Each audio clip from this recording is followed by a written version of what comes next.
We're back, and we're here with Jack McDevitt.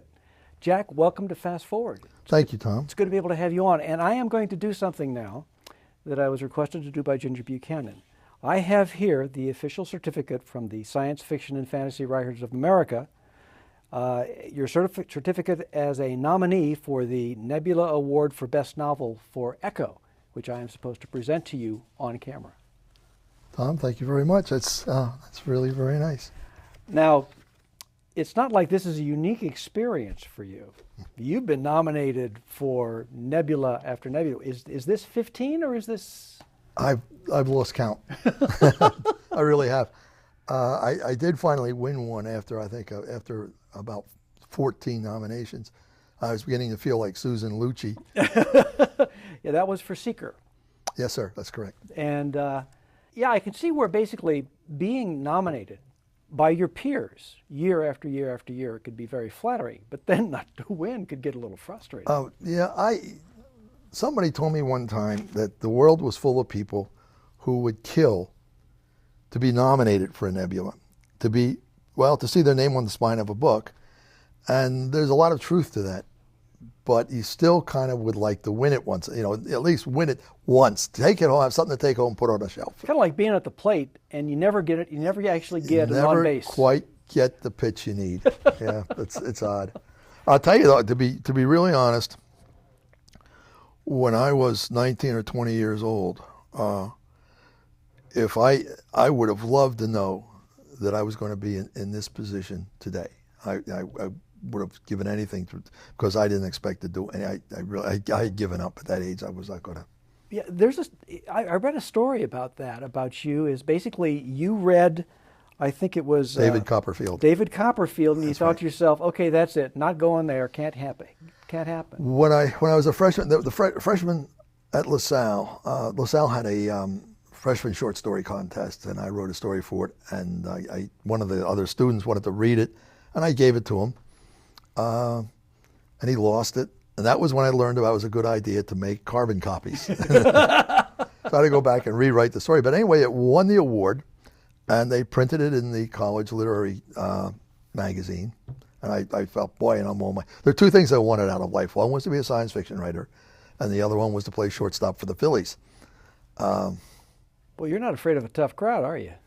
Oh, I am one of the crowd. I mean, I feel right at home out there. But anyhow, that same year, a little bit later in the year, I read David Copperfield, and that thing is just loaded.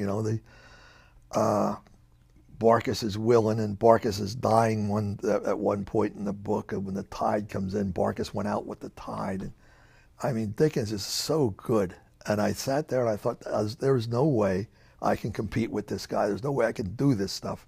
The guy's, out of reach. So I gave up, and I made no effort to write anything for 25 years. What changed your mind? What made you get back on that horse? I was on a TDY. I became an English teacher for 10 years, which I really enjoyed being an English teacher. That was marvelous stuff. And I would have stayed with it, except that my wife started having babies. You know how that is. Women, you can't depend on them. So she started having kids, and her mother was living with us. My mother was living with us. You are a brave man. They offset. It was good. It was a good arrangement. And I was the English department chairman in Bristol, New Hampshire. Highest paid teacher in the system at $10,005.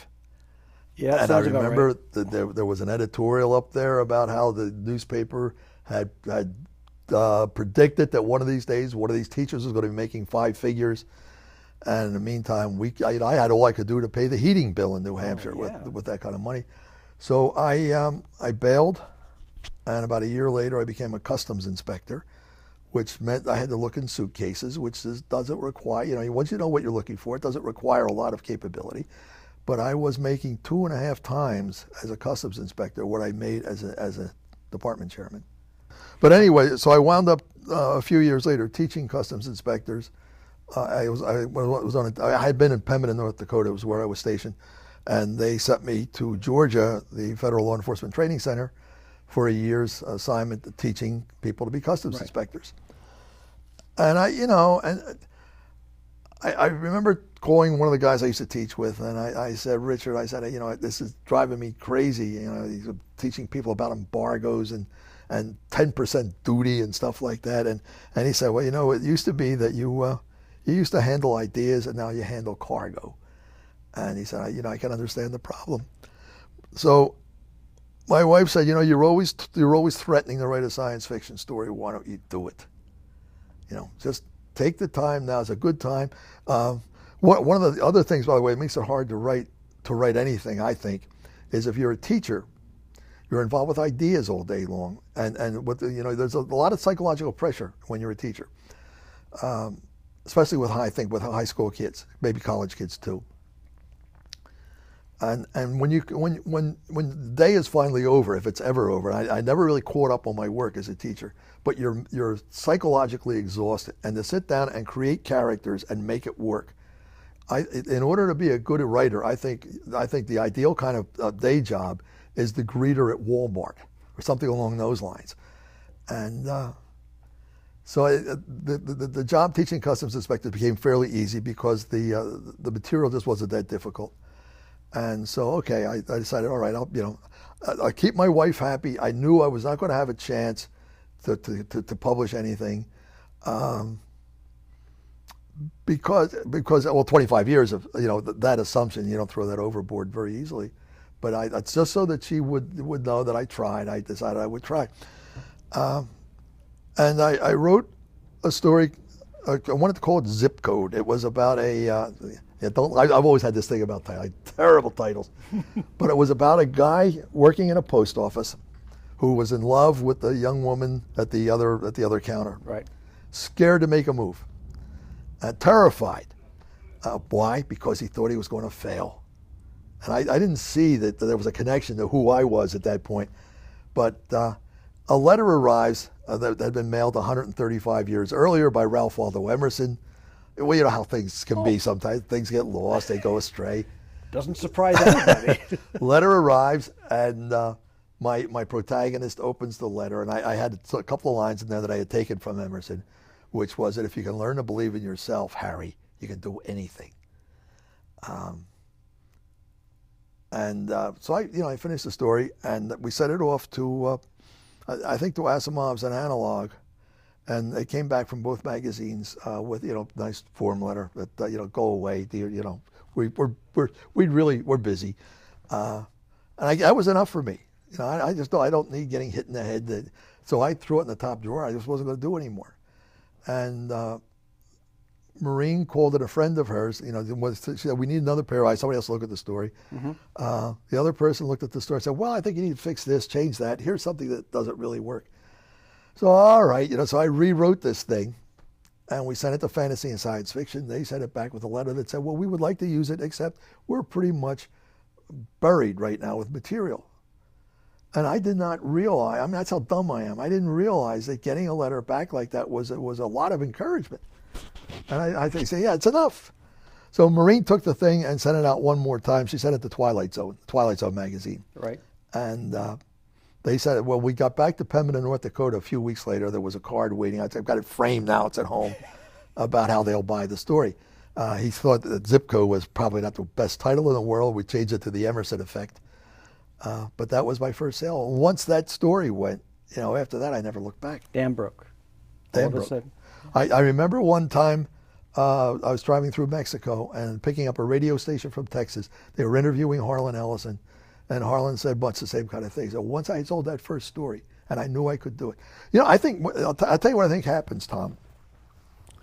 Now I've been both a parent and a teacher, so anything I'm saying about parents and teachers is also true about me. Experience. But we tend to guarantee that the kids that we're responsible for don't think too highly of themselves. We're constantly showing them where they're screwing up, where they're going wrong. As an English teacher, I'm circling stuff that that where they, and I realized belatedly that the way to teach English is you go instead of going through the essay and fixing all the correct, marking all the mistakes, is to find the good stuff. and circle. This is a good, compact, tight sentence. Give me more like this, and encourage people. Well, anyhow, once I had gotten this sense, by the way, parents are the same way.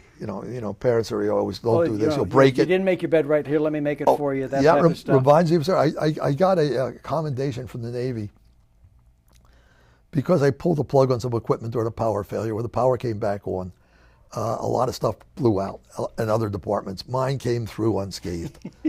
That was my big thing for the Navy. 5 years, so anyway, but I knew about Navy technology, Navy communications equipment. I came home and my cousin was getting married, and we went to the event, and somebody had given them an FM radio, and I walked over and I'm looking at the FM radio, and my father walked around. My father was a good guy, okay, but he walked around behind me, and he looked at me, and looked at the radio, and said, "Don't touch it, you'll break it." And it's what we do to the people around us. And I think I think that is about the reality. I think is that we're a lot smarter than we realize, but we get talked into believing that we're not, and that everybody else is brighter than we are. And I think it handicaps everybody. I wish I could go back and do my teaching experience again, knowing now what I finally learned. I'd like to talk a little bit about something about now. You've got two series of novels that you've been working on fairly actively over the last 15 years. You have the Academy series with Hutch, right. Hutchins, Priscilla Hutchins. You've got the Alex Benedict series, and that's the one you've been working on the last few years. It's the series where you won your Nebula. It's the one where you're nominated. It's in that series, the novel that you're nominated for the Nebula for this year, right. And it's interesting people's impressions of the two storylines and the tone set in the storylines. They see the Academy series as kind of having a sense of the world's given up. The world's kind of said, we took our shot, didn't work out. Let's just try to get comfortable until, night falls. And you've got the Benedict series, set so much further in the future. And we're the last thing rocking in the universe as far as we can tell. Pretty much. Yeah. So do you explore specific things in the two series in terms of thoughts or approaches? It gives me two sets of directions to go, sure. Yeah. But the one, I want to talk about the Academy series because one of the tones of the Academy series, I find a resonance in our society today, especially now that we're shutting down the space shuttle program. You hit the apogee, and you can either go down like a rock or you can try the gentle glide down. And sometimes it feels like with our space program, we're just kind of taking the glide approach. Yeah, I know. And I agree with what you're saying, Tom. And I have thought a number of times that I need to go back and pull them out of the malaise. But I'm not sure that that's what the series calls for. I just don't know. I've just finished writing several Priscilla Hutchins stories. Sheila told me that one of them will be in Asimov's. I got that news just about an hour ago. And I like Priscilla. She doesn't like being called Prissy, by the way. That's why she wound up with Hutch. But I suspect that I'm going to go back and do more with that series. In fact, I think my immediate interest is to do a prequel with Hutch in her years just learning to be a star pilot. I made a mistake with this series, and if I had it all to do again, I would do things differently. Between the first book, which was The Engines of God, and the second one, which was Chindi, right. I think it's about 15 years ago, almost 20 years go by. It's too much. I don't know why. Maybe it was because I didn't expect to do sequels, so I didn't think it out, and I just set the dates right. I set the dates badly. But so I'm going to go back and maybe fill that in a little bit, and then we'll see what happens. As a result, do you think you have more control over the Benedict series because you were thinking about it longer? You were thinking more carefully about how far you were going to carry it through? Right. By the time I got to Alex, I knew what I needed to do, and I knew the mistakes I'd made. So, I rolled with it. There's another thing I read, and I just want to talk to you about it because we're going to run out of time soon. A lot of people comment about the fact that the people in the Benedict series especially, since it's so far in the future. FTL drive is everywhere, even if it's uncomfortable for some people to actually engage in it. Mm-hmm. You know, the worlds are all settled. We're looking around. We got lots of elbow room. The only aliens who had the potential to kick our ass are gone. Or not gone, but let's just say that they're tamed. And they're not, they're basically part of the background now. But everybody acts pretty much the same as they do now. You know, Sure. You go out to eat, you know, you go see a show, you meet with friends, you go to work, you come home, you chat with a wife or whoever your SO is at the time. You think that's going to change, Tom? I don't know, do you? I obviously don't. All right. When I was about 10 years old, 12 years old, somewhere in there, I remember seeing there used to be a cartoon series called Grin and Bear It. I remember it. Okay. 2 Roman soldiers are standing outside the wall, and they're standing, there's a chariot there, and the one guy saying to the other, well, I'll tell you, Cletus, you know, that's a very nice little import job from Thrace. I don't think human nature changes.